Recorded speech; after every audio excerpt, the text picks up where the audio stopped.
हर रात मैं अपनी गर्लफ्रेंड के पैरों पर बदबूदार मिट्टी लगाता हूँ और उस पर आटा छिड़ककर तुरंत सोने का नाटक करता हूँ, पर वो रात के 3 बजे जागती है और मेरा एक बाल खींचकर बाहर जाती है। मैं उसके पैरों के निशान का पीछा करता हूँ, लेकिन जब मैं जानने ही वाला था कि वो क्या कर रही है, तभी सड़क किनारे एक लड़की ट्रक से टकराने वाली थी। मैंने उसे बचाया, लेकिन खुद काफी दूर फेंका गया। जब मेरी धड़कन रुकने को थी, तभी मेरे दिमाग में एक ठंडी यांत्रिक आवाज आई।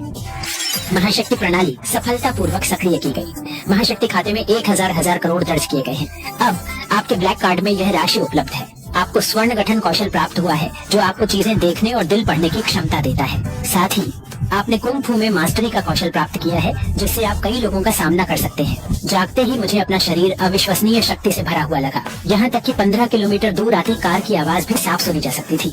कुछ ही मिनटों में एक काला मर्सिडीज मेरे सामने आ रुका। उसकी एक लंबी और सीधी छवि बाहर निकली। दद्दू, तुम कहाँ हो? मेरे द्वारा बचाई गई लड़की ने रोते हुए कहा। एक महिला दौड़ती हुई आई और लड़की को गले लगाया। उसने देखा कि लड़की को बस छोटी चोट लगी है और फिर उसने मेरी ओर देखकर आभार भरी आंखों से कहा, सर, धन्यवाद, आपने दद्दू को बचाया। मैं सुसमूह से स्वानिंग हूँ। कृपया बताएं, मैं आपके लिए क्या कर सकती हूँ? सुसमूह की संपत्ति बर्बाद हो जाए, लेकिन मैं आपके लिए कुछ भी करने को तैयार हूँ। अभी के समय में स्वानिंग की प्रोफाइल मेरी आंखों के सामने दिख रही थी। नाम स्वानिंग, उम्र 25 वर्ष, पहचान सुसमूह की महाप्रबंधक। उसकी संपत्ति 8000 करोड़ को पार कर गई थी। यह मध्य रात्रि से पहले खुद को यहाँ स्थापित करने का परम अवसर होता। मैं चुपचाप उसकी तरफ देख रहा था और सिर्फ एक वाक्य कहा, बारिश की रात में गायब होते हुए। स्वानिंग मेरी पीठ देखती रही और अपने सहायक से कहने लगी, ठीक है, मुझे 3 मिनट में इनके बारे में सब जानना है। वो मेरे जीवनदाता हैं और मैं उनसे दूर कभी नहीं जाऊंगी। घर पहुंचने पर मैंने तस्वीर वाले फ्रेम को निहारा। उस वक्त मेरी यादों का सिस्टम सक्रिय हो गया। मुझे पता चला कि मेरे माता पिता की हत्या का मास्टरमाइंड मेरी सौतेली माँ वांग कुइफेन थी और मेरी गर्लफ्रेंड चेन लू हर रात बाहर जाकर किसी अमीर शख्स से मिलती थी। अब पहले वांग कुइफेन से हिसाब लिया जाएगा, फिर चेन लू को ऐसे हालात में लाऊंगा कि उसे भीख मांगनी पड़े। अगली सुबह मैंने लिन निवास में कदम रखा। दरवाजे के पास से ही चीख पुकार सुनाई दी। वांग कुइफेन उग्र होकर चिल्ला रही थी, बहुत बड़ा है, मैं जल्दी ही इस जगह को अपने नाम कर लूंगा, फिर मेरे पास पैसे होंगे। मैंने एक धमाका किया जिससे सब चौंक गए। मैंने अपना कदम भीतर रखा। वहाँ वांग कुइफेन सिर में चोट के बाद सिर झुकाकर बैठी थी। उसके चेहरे पर लाल हाथ का निशान बना हुआ था। कमरे की सबसे बड़ी कुर्सी पर एक शख्स बैठा था, जिसे इस शहर का कर्ज का संचालक टाइगर ब्रदर कहा जाता है। उसके पीछे 4 लोग स्टील पाइप्स पकड़ते थे। मेरी आंखों में उसके बारे में जानकारी जगमगाई। उसकी ताकत का अंदाजा मुझे था। लड़ने की क्षमता, पैसे, साधारण व्यक्ति की कमजोरी, अत्यधिक अंधविश्वास और अजीब बीमारियां। हर दिन आधी रात को दिल में तेज दर्द, भोर में न हिलता था, बस धीरे से कहता, अगर तुम्हारा हाथ मेरे चेहरे को छू ले तो मैं इस जन्म में कभी चॉपस्टिक नहीं उठा पाऊंगा। और तुम्हारा दिल का दर्द, क्या यह हर रात 12 बजे समय पर आता है? टाइगर भाई का हाथ अचानक हवा में रुक गया। ये रहस्य तो उसके आदमियों तक को नहीं पता था। ये लड़का कैसे जानता है? टाइगर भाई की आवाज कांपी, तुम्हें हंसी आ रही है? तुम्हें हंसी आ रही चाहते थे? भोर ने उसकी ओर ध्यान नहीं दिया, सीधे बिखरे हुए पुराने सामानों के घर की ओर बढ़ा, अपनी माँ के छोड़े हुए बैंगनी चंदन की लकड़ी के डिब्बे को खोजने के लिए। वांग कुइफेन ने देखा कि टाइगर भाई ने अब तक हमला नहीं किया। जमीन से तुरंत उठकर चिल्लाने लगी, टाइगर भाई, वह वारिस है, उसे जिंदा हस्ताक्षर करवाओ, ये घर तुम्हारा हो जाएगा।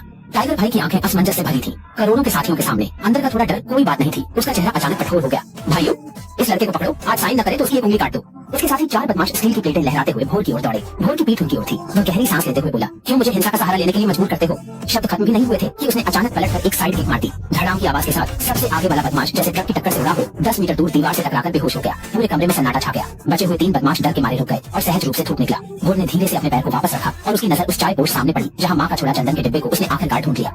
उसने धीरे से उसके धूल को साफ किया, फिर मुड़कर वांग कुइफेन की ओर देखा, जो हैरानी से देख रही थी। तुम्हें हमेशा से यह घर और लिन परिवार की संपत्ति चाहिए थी, अब मैं तुम्हें देता हूँ। वांग कुइफेन पूरी तरह से स्तब्ध थी। भोर ने टाइगर भाई की ओर देखा। एक हल्की मुस्कान उसके चेहरे पर थी। उसने तुरंत काले क्रेडिट कार्ड को बाहर निकाला। कार्ड स्वाइपर लाया है? लाया। कुल 12 करोड़, सब स्वाइप कर दो। भोर ने कार्ड फेंक दिया। सौदा सफल।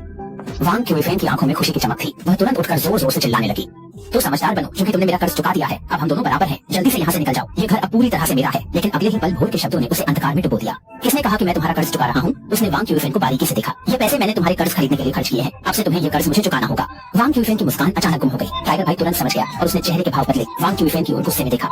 अब तुम्हारा कर्जदाता लिन शाओ है। सही कहा, लिन शाओ। मैं आपके लिए क्या कर सकता हूँ? क्या आपको ब्याज वसूलने में मेरी मदद चाहिए? टाइगर भाई पुलिस को कॉल करने का विचार करने लगा। इस बीच भोर ने चंदन का डिब्बा पकड़ा और दरवाजे के पास पहुंच गया। उसने रुककर वांग कुइफेन की ओर देखा। मैं तुम्हें सिर्फ 2 विकल्प देता हूँ। पहला, तुरंत इस विला से बाहर निकलो बिना कुछ लिए। दूसरा, 3 दिनों में मेरा कर्ज चुका दो। 1 सेकंड भी ज्यादा हुआ तो मैं पुलिस में रिपोर्ट करूंगा। तुम्हें धोखाधड़ी और सार्वजनिक धन के गबन के लिए गिरफ्तार करवा दूंगा।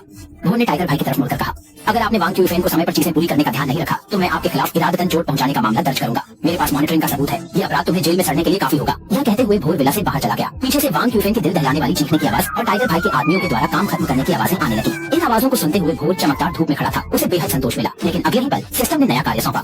2 घंटे के भीतर 1 अरब खर्च कर असफलता की सजा। मेजबान के किसी शारीरिक कार्य को यादृच्छिक रूप से हटा दिया जाएगा, जैसे कि केवल 3 सेकंड के लिए स्थायी रूप से टिके रहना। इस दंड को देखते हुए भोर के होठ कांप गए। सिस्टम बड़ा निर्दयी है, मगर खर्च करना। लेकिन दुनिया का सबसे आसान काम रात के समय एक टैक्सी लेना और सीधे जियांगजेंग डिंगशेंग शॉपिंग मॉल की ओर रवाना हो जाना।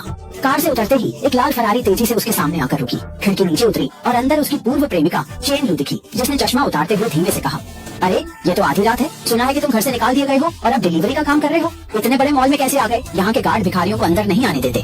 पुराने वक्त में जब लिन जियाली के साथ घटना हुई थी, चेन लू ने उसे छोड़कर अमीर व्यक्ति की बाहों का सहारा लिया था। आधी रात ने उसकी ओर नजर डाली, लेकिन नाराजगी के बजाय उसकी मुस्कान में शरारत झलकने लगी। हाँ, भिखारी के अस्तित्व के लिए आधी रात का लिप्सा भरा जवाब सुनकर चमक उठा। लेकिन आज मैं धन नहीं मांग रहा हूँ, मैं इस पूरे मॉल पर कब्जा करने आया हूँ। इस बीच कार का दरवाजा खुला और चेन लू के पति, जिन्होंने फैंसी वर्साचे शर्ट पहनी थी, बाहर आ गए। आदमी ने आधी रात को ऊपर से नीचे तक देखा और मजाक उड़ाते हुए कहा, लुलू, यही तुम्हारा डिलीवरी बॉय वाला एक्स बॉयफ्रेंड है। इंसान तो अच्छे दिखते हो, लेकिन हो गरीब। चेन लू ने आदमी के हाथ में हाथ डालते हुए ढाके लगाए। आधी रात, परिचय करवाती हूँ, ये मेरे पति है झांग जिकियांग। इनकी बिल्डिंग मटेरियल का करोड़ों का कारोबार है। उसने करोड़ों शब्द पर विशेष जोर देते हुए कहा। उसकी आंखों में आधी रात को देखकर ताना मारने की इच्छा स्पष्ट थी, लेकिन आधी रात का चेहरा ठंडा और शांत था। वह मानो 2 लोग नहीं, हवा देखा ऐसा रहा था। चलो कुछ पढ़ाओ। आधी रात आगे बढ़ा। झांग जिकियांग उसकी अनदेखी से नाराज होकर चिल्लाया, तमीज से रहो। वह जल्दी से आधी रात के सामने आकर उसके कंधे को धक्का देने चला। जैसे ही झांग जिकियांग का हाथ आधी रात के करीब आया, आधी रात की आंखों में सोने सी चमक आ गई। उसे झांग जिकियांग की पूरी जानकारी दिखाई दी। आदमी की पहचान, अमीर बेटा, दिखावटी और कमजोर। वर्तमान उपकरण, वर्साचे शर्ट असली, रिचर्ड मिल्टन RMCO 51 घड़ी नकली, गुच्ची बेल्ट असली। वित्तीय हालात, क्रेडिट कार्ड डिफॉल्ट, फरारी किराए पर ली हुई। आधी रात ने यह सब देखकर अपने होंठों पर तीखी मुस्कान बढ़ाई। वह झांग जिकियांग के पास धीरे से गया। आधी रात ने इतना धीमे लेकिन जोरदार आवाज में कहा कि लोग भी सुन सके। वह बोला, रिचर्ड मिल्टन घड़ी का असली केस अनोखा पैटर्न वाला होता है, लेकिन तुम्हारी घड़ी बहुत साधारण लग रही है। असली घड़ी पर तारीख अपने आप बदलती है। अभी 1:09 है। देखना चाहते हैं तुम्हारी घड़ी अगले मिनट क्या दिखाती है? झांग जिकियांग का चेहरा तुरंत से लाल हो गया, क्योंकि उसकी घड़ी सचमुच नकली निकली। वह इसे एक सस्ते फर्जीवाड़े से मात्र 3000 में खरीद लाया था, पर वह यह नहीं जानता था कि एक साधारण दिखने वाले डिलीवरी बॉय उसका झूठ सटीक ढंग से पकड़ लेगा। तुम दिमागी तौर पर परेशान हो। झांग जिकियांग घबरा गया और घड़ी को ढकने की कोशिश की। चलो लोलू, इसे छोड़ दो, हम हरमस चलें और तुम्हारे लिए नया बैग खरीद लें। उन्होंने चेन लू को खींचते हुए मॉल में अंदर जाने का प्रयास किया, लेकिन आधी रात ताकत भरी धीमी आवाज में बोला, वैसे भी मैं अंदर तो जाऊंगा। उसने सहजता से उनके पीछे कदम बढ़ाया। झांग जिकियांग उसके इस कदम से चकित रह गया। वह रुक गया और कटाक्ष भरी भाषा में कहने लगा, यह एसकेपी है। अगर तुम यहाँ से सिर्फ एक जोड़ी मुझे तक खरीद सको तो मैं यहीं खाकर दिखाऊंगा। आधी रात ने मुस्कुराते हुए कहा, अपनी बात याद रखना, और मॉल के मुख्य गेट से अपने आत्मविश्वास के साथ अंदर चला गया। स्वागत है। दरवाजे पर खड़ी स्वागत की महिला झुककर मुस्काई। हालांकि जब उसने देखा कि झांग जिकियांग और चेन लू भी उसके पीछे आए थे, मुस्कान हल्की हो गई।